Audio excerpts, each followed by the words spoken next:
Good morning, broadcasters. 360 Seconds News and Commentary for Broadcast Professionals is on the air. I'm Maria Kolarova from TKT. Let's discuss the latest technological news with our respected experts, Philip Grossman and Ann Seidler. Don't forget to give the program a like.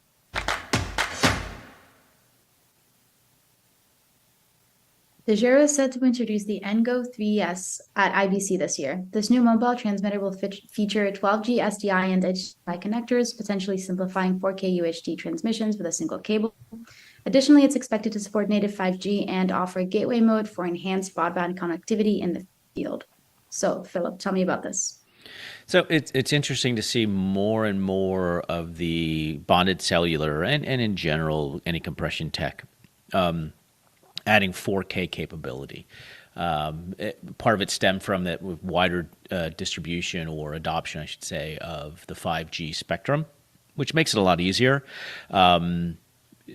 We still aren't delivering 4K. I mean, none of our networks are 4K. I think some of the over-the-air stuff is starting to move to 4K, and obviously the OTT stuff's 4K. So it's interesting to see this push on the capture side or the contribution side in 4K and delivery still in HD.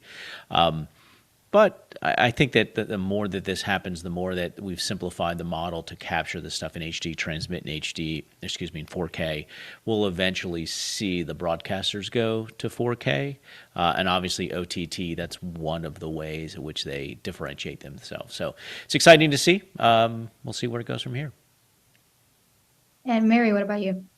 Well, I've got a question for Philip. Do you think part of the reason that they're still just broadcasting in HD, do you think this removes a barrier? Because, they're always saying, well, we're not getting content.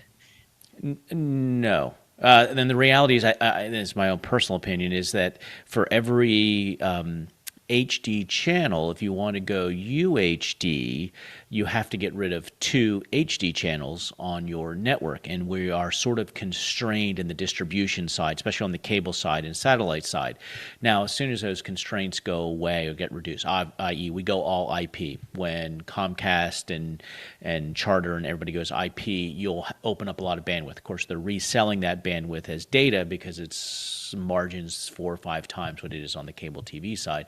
So it really is about the distribution bandwidth and the loss of revenue, because they really can't charge for UHD. We did charge for HD, I think, when it first came out. There were a couple services, but I just don't think you can do that with UHD. So it's really going to be, when those distribution channels open up and they're not having to cut off 1 or 2 networks or 1 or 2 channels for every UHD channel. Thank you. Great to know. Yeah. All right, now moving on. At IBC this year, Evertz will showcase the integration of its Studer Vista digital mixing consoles with the SDVN platform. This collaboration enhances live content production, offering advanced studio features and support for the SMPTE 2110 standard. The fusion promises efficiency and adaptability for studio production. So, Philip, what are your thoughts on this? Well, it's interesting to see, it used to be there's the video side and the audio side, and you were sort of maybe on the same router, potentially different routers, and you had Maddie and you had Dante.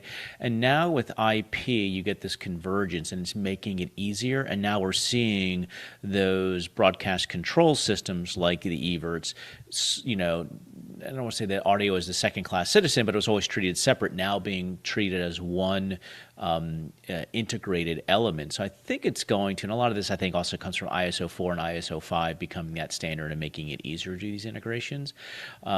But to some extent, it will make the adoption, if you're an Evertz house, to go Studer Audio because it's integrated. As they start to integrate more, or other manufacturers do those same types of things, I think you'll start to see a bit more of that. Although, Mary's the expert in the audio side. Are people still saying, well, I don't care what the video routing is, I'm a Studer house, or I am a XYZ house? I think that's going away. And thank goodness for things like 2110, because it puts everyone on the same field, and you don't have to be a Studer house or a this house or a that house. So that's hugely helpful. I wonder, when Evertz acquired Studer in a couple of years ago, what they were planning on doing. And this certainly gives us the answer to that. This will make it much easier for smaller production studios and even remote production. because it has over 2,000 bidirectional channels, or bidirectional controls. Yeah, and I know that, there's the two models. There's the one throat to choke. I want to buy everything from one company versus I want best of breed. Not necessarily that it's always best of breed, but I'm wondering if we're moving back to this one throat to choke model. Is that more palatable? Oh, you are saying exactly what I must have had 3 or 4 conversations in the last week about. We all thought we were moving towards this open standard, and now guess what? We're all moving back to our corners. It's really frustrating because it just takes away options. Yeah. A lot of us like having options. Exactly. I want the best set of Legos possible.